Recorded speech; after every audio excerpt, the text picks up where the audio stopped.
So what you really have to do when you start exploring psychedelics is to try and figure out, what's the center of the mandala?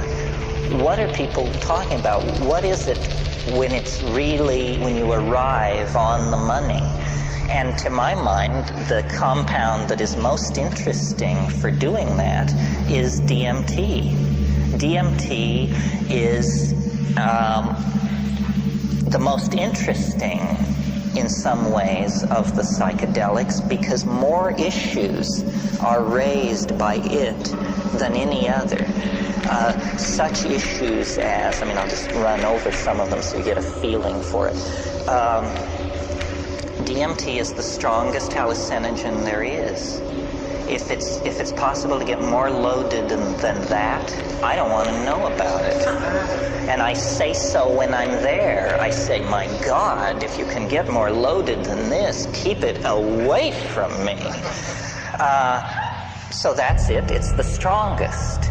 It's also the shortest acting. DMT, when smoked, in most people is return you to normal in under 10 minutes. Under 10 minutes.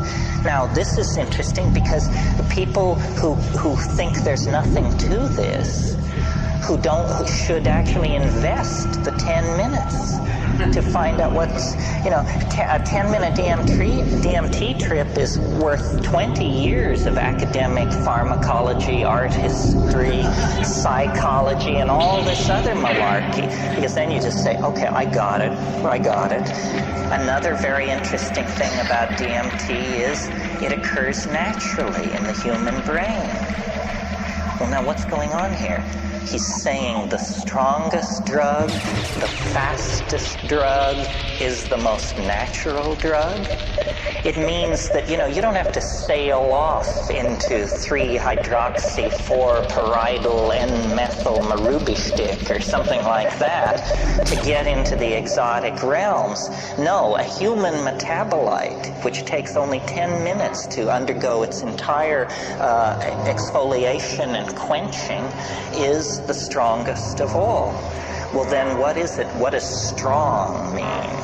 What is a strong psychedelic?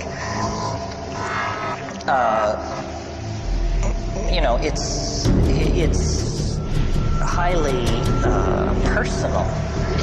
Every psychedelic trip is. But what happens on DMT for a large number of people, we don't have any statistics, but it is a completely confounding experience. You may have had the expectation, you might think if you had never had a psychedelic experience, that it sort of begins like the Bach B minor fugue and goes from there as you rise into the realms of light and union with the deity or something like that. That's not what happens on DMT. What happens on DMT I referred to this morning. A troop of elves smashes down your front door and rotates and balances the wheels on the after-death vehicle, present you with the bill, and then depart. And it's completely paradigm shattering. Union with the white light you could handle. An invasion of your apartment by jeweled self-dribbling basketballs from hyperspace that are speaking in demotic Greek is not something that you anticipated and could handle. Sometimes people say, is DMT dangerous? It sounds so crazy. Is it dangerous? The answer is only if you fear death by astonishment.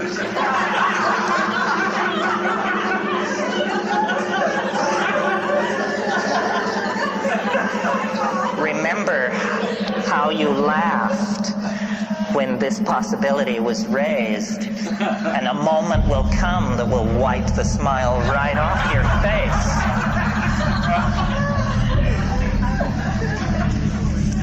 And this death by astonishment thing, one thing about it, let me say a little bit more about it. One thing that endears DMT to me is I like to say it doesn't affect your mind. It doesn't seem to affect your mind. In other words, you don't change under the influence of DMT. You don't become a kinder, gentler person. You don't sink into, a line of drool from one corner of your mouth as you sit there twitching. You don't change. What happens is the world is completely replaced. Instantly, 100%, it's all gone. And what is put in its place, not one iota of what is put in its place was taken from this world. So it's a 100% reality channel switch. They don't even retain three-dimensional space and linear time. It's not like you go to an exotic place, Morocco or New Guinea. It's like reality is swapped out for something else. And when you try to say what it is, you realize that language has evolved in this world and it can serve no other. It takes years of practice. So what you're looking at is literally the unspeakable. The indescribable falls into your lap. And when you try, you're loaded, right? You're there, and you're trying to explain to yourself what's happening. And so this is like you try to pour water over the transdimensional objects in front of you, the water of language, and it just beads up and flows off like water off a duck's back. You cannot say what's there. And I've spent, 25 years fiddling with this. It's become the compass of my inspiration, trying to say what is on the other side of that boundary. Just 2 large tokes away at any given time is this non-Euclidean, non-Newtonian, irrational, un-Englishable place. But it's not smooth and empty and clear. That's not what gives it its indescribability. What gives it its indescribability is its utter weirdness, its alienness, its power to astonish. What happens to me when I smoke DMT is there's a kind of a going toward it. There's a sequela of events which lead to the antechamber of the mystery. I mean, you take a toke, you feel strange. Your whole body feels odd. You take a second toke, all the oxygen that seems to have been pumped out of the room, everything jumps into clarity. It's that visual acuity thing. You take a third toke if you're able, and then you lay back and you see this thing which looks like a rose or a chrysanthemum, this orange spinning flower-like thing. It takes it about 15 seconds to form, and it's like a membrane. And then you break through it.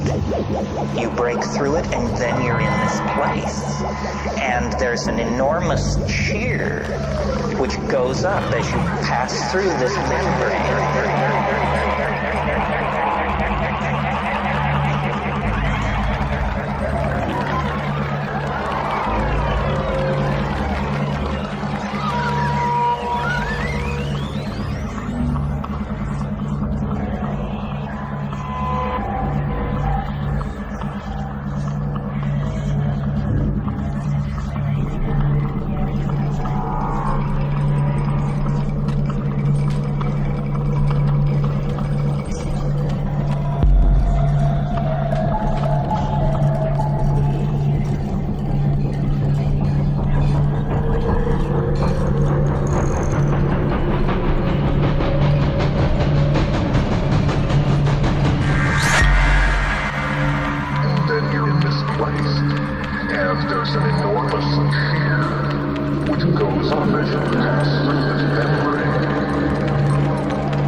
This is what you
shadows here are muted, and there's a lot of transitional zones from one color to another and so forth. This isn't like that. This is crystalline, clear, solid. You can see the light reflected in the depths of these objects, and everything is very brightly colored, and everything is moving very, very rapidly. And there are entities there. It's not about calling them up or the whisperings of them. No, they're in your face. And they're right here, and they're worse than in your face, because what they do is they jump into your chest, and then they jump out. And so you're like this. And you have to keep saying, keep breathing, don't freak out, pay attention, and the entities speak to you. And they speak both in English and another way, which we'll get to in a minute. But in English, what they say is, do not give way to wonder. Hang on. Don't just go gaga with disbelief. Pay attention. And what they're trying to do is they're trying to show you something. They are very aware of the fleeting nature of this encounter. And they say, don't just spiral off into amazement and start raving about God and all that. Forget that. Pay attention to what we're doing. And then what they're doing is they're dancing around, they're jumping around, they're emerging explicitly out of the background, bounding toward you, jumping into your chest, bounding away, and they make offerings. And they love you. That's the other thing. They say this. They say, we love you. You come so rarely. And, here you are. Welcome. And then they make these offerings. And the offerings are objects of some sort. And now remember, you are not changed. You're exactly the person you were a few minutes before. So you're not exalted or depressed. You're just trying to make sense of this. And the objects which they offer are like Fabergé eggs, or exquisitely tooled and enameled pieces of machinery, but they don't have rigid outlines. These objects are themselves somehow alive and transforming and changing. So when these creatures, I call them tykes, when these tykes offer you these objects, you grok it, you look at it, and immediately, because you are yourself, you have this realization, my God, if I could get this thing back into my world, history would never be the same. A single one of these objects is somehow, you can tell by looking at it, this would confound my world beyond hope of recovery. It cannot exist. What I'm being shown is a tiny area where miracles are being transformed. And the creatures, the types, are singing. They are speaking in a kind of translinguistic glossolalia. They are actually making these objects with their voices. They are singing these things into existence. And what the message is do what we're doing. You can do what we're doing. Do it. And they get quite pushy about this. They say, damn it, do it. And you're saying, but they're saying, no, do it now, do it. They say, I can't handle this, and then this kind of reaction goes on for a while. Well, then I don't take credit for it. It was not will, but like something comes up from inside of you. Something comes out of you, and you discover you can do it. That you can use language to condense objects into existence in this space. It's the dream of all magic. But here it is, folks, happening in real time. And then they're just delighted. They just go mad with delight and turn somersaults and turn themselves inside out. And they all jump into your chest at once. And after many encounters of this sort. I mean, when I first did DMT, I couldn't bring anything out of it. I mean, I just said, it's the damnedest thing I've ever encountered, and I can't say anything about it, and I don't think I ever will be able to say anything about it. But by going back repeatedly and working at it, I think I've gotten a pretty coherent, well, let's not go that far. I think I've got a pretty clear metaphor, anyway, for what's happening in there. And I think a lot of people have this experience. When you talk to shamans, they say, oh, yes, the helping spirits. Those are the helping spirits. They can help you cure, find lost objects. You didn't know about helping spirits? I said, well, I knew, but I had no idea, that it was so literal. Say, oh, no, that's the helping spirit. But then the other thing they say, if you press a shaman, if you say, well, what exactly is a helping spirit? Say, well, a helping spirit is an ancestor. Say, you mean to tell me that those are dead people in there? Say, well, yes, ancestor, dead person. You didn't know about ancestors, apparently. This is what happens to people who die. And you say, my God, is it possible that what we're breaking into here is an ecology of souls? That these are not extraterrestrials from Zenebel Ganubi or Zeta Reticuli Beta. These are the dear departed. And they exist in a realm which, for want of a better word, let's call eternity. And somehow this drug, or whatever it is allowing me to see across the veil. This is the lifting. You want to talk about boundary dissolution. It's one thing to get tied to your partner. It's quite another to get tied to the dear departed of centuries past. That's a serious boundary dissolution when that happens. What these creatures want, according to them, is they want us to transform our language somehow. And I don't know what this means. I mean, at this point in the weekend and in my life, we all are on the cutting edge. And nobody is ahead of anybody else. Clearly, we need to transform our language because our culture is created by our language, and our culture is toxic, murderous, and on a downhill bummer. Somehow we need to transform our language, but is this what they mean?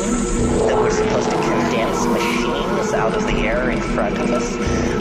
How does this relate to the persistent idea promulgated by Robert Graves and other people that there is a primal language of poetry? That poetry as we know it is a pale, pale thing, and that at some time in the human past, people were in command of languages which literally compel belief. They compel belief because they don't make an appeal through argument or metaphor, they compel belief because they're able to present themselves as imagery. You know, William Blake said, if the truth can be told so as to be understood, it will be believed. And so these things and it's very confusing because you wonder, you say, well, have people been doing this for thousands of years? And if so, have they always encountered this tremendous urgency on the other side?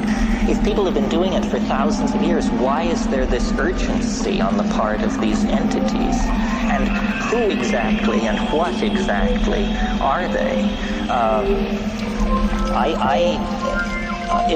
It appalls me, you can probably tell, that I have to talk about this because this is not my bailiwick. I mean, I'm a rationalist who's just had a very weird set of experiences, but I am a rationalist. I mean, I have no patience with channeling, you know, the lords of the many rays, the divas, and, you know, there's this whole thing going around about disincarnate intelligence, and it's mostly under the control of fairly, shall we say, non-rigorous thinkers. But I like to think that I am a rigorous thinker, and yet here I am telling you that, you know, elf legions await in hyperspace, one toke away. The difference between my rap and, you know, the Findhorn folks or somebody like that is that we have an operational method for testing my assertion. We can all smoke DMT, or you can make it your business to now find out about this and see for yourself. And not everybody agrees with me. I mean, some people say there wasn't anything like that.